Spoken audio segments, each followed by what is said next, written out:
yeah!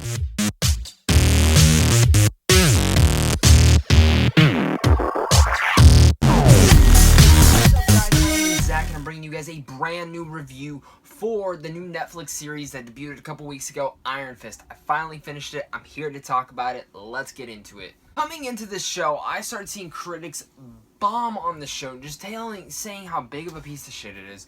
It's horrible, it's not strong, and I was excited for the show originally, and then I started seeing those, and I was like, I'll wait on it. You know, I was going on a spring break trip, and I came back, and I've been kind of pushing off watching it. I've been watching Shameless and all these other shows, but then I finally took the time to say, hey, you know what? Let's watch Iron Fist. Let's get it through. Let's see how bad the show actually is, or if the critics are wrong. And I do want to say straight up, I enjoyed Iron Fist. I don't think it's that bad that the critics are saying. And after going back and reading what the critics are actually saying, it looks like most of them didn't even finish the show. So I'm going to not even look at them because it looks like they didn't finish it. They either watched the first or the first 6 episodes and then reviewed it. And that's not fair to the show itself. Yes, I will give it. It's not that strong as like the other Marvel series like a Jessica Jones or Daredevil. But I will say it's not that bad. Yeah, a Netflix Marvel series I shouldn't be sitting here saying, oh, it's not that bad. But I'm going to, because it's not. I enjoyed the show for what it was. It does have problems with the writing. The writing can be pretty bad, especially in the earlier episodes. And the story, all that together, is not that very interesting. Some of the subplots are actually the more interesting tidbits to it, but the overall story itself takes away from those, and I wish they would have focused more on some of the subplots. I will say a lot of people are also crapping on Danny Rand's character. I like Finn's portrayal of Iron Fist, of the Danny character. Yes, at first, in a couple episodes, it took me a while to get into his character, but as you can tell throughout the series continues, you can tell he's finding his flow into the character. And I would say some people are going to kind of crap on his performances, but I'm excited to see it. I can't really judge that well because I didn't think the writing was that strong, but from what I could tell, I liked what Finn was giving for Danny's character. I enjoyed it. But the big standout in this show that I think a lot of people are talking about is Colleen Wing's character. She was phenomenal, and I'd love to see a Netflix series just about her, but I'd also love to see her. I hope she shows up in Defenders. I think she's going to. But that's the big thing about this show that it's made me still excited for Defenders. It's made me excited to see. I still want to see another season of Iron Fist and learn more about the character. Get some better writers on there. Maybe also get some better action scenes. Let's talk about those. The action in here, it was very disappointing. I was looking forward to this thinking this is probably going to be the best action, because Luke Cage honestly did not have the best action. Jessica Jones absolutely did not have the best action. It had a good story, but the action itself was very disappointing. But Daredevil has fantastic action scenes all the time. So coming into this, I was like, okay, we got Kung Fu, Iron Fist, let's have some great action scenes. And there's some action scenes in here. Yeah, there's some pretty well done ones, but there's nothing like Daredevil. Or there's no moments in it where you jaw drop, where you remember it forever, like the hallway scene in Daredevil, or any of the Punisher scenes in Daredevil Season 2. That's not the problem with Iron Fist, is that you don't have any moments where you really remember it because of the action. There's maybe 2 in here that I can really remember, and it's only because they were in the last few episodes.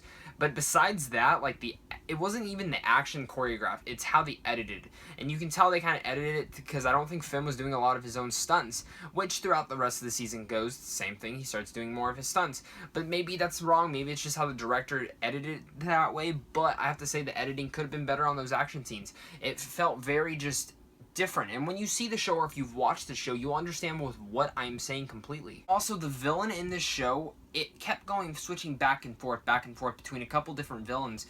And there's one that's very predictable, I would say. I really saw it coming from a mile away. But I mean, most of the villains in here I thought were overplayed a lot. I didn't think those actors actually portrayed them that well. They really were just overplayed and everything. And honestly, the only scenes I really enjoyed were the scenes with Danny and Colleen. And not even when they were fighting, but just when they were together, because they both have great chemistry together. And like I said, I really enjoyed those 2 characters the most. That was some of the best bits of Iron Fist. And that's sad to say, because you think I would be talking about the action or the story or any of that, but I'm talking about just these 2 particular characters. And I think that's why I'm more open to seeing another season of Iron Fist, and open to seeing how he does in the Defenders, because personally I do want to see more of both of these characters, and I want to see another season of Iron Fist and see if they can correct the wrongs, because yes, people have problems. People have problems with Jessica Jones. People have problems with Luke Cage. And people have problems with Daredevil.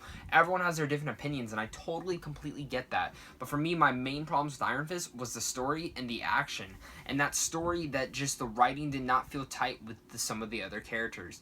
And I think that's, like I said, it all comes down to the writing for the show. And I think that's the main problem with this. Some of the dialogue is cheesy. Some of the characters' lines and some of their motivations just don't make sense and feel way out of left field, especially towards the ending. The ending and how the season left off, where some of the characters were fine, but there's one character in particular that I just really could not get around to. Like, I didn't understand why they had chosen that decision, and it really was disappointing. But besides that, yes, it ties into the whole Marvel Netflix universe. It has some tidbits to other things, but for me, it's like you also have Rosario Dawson in here, who does a great job as Claire again. And I mean, she's going to be the one that looks like to be tying all the Netflix characters together for the Defenders. I'm just very curious to see where they go with this, because I love her character in here. I feel like they felt forced putting her character in here.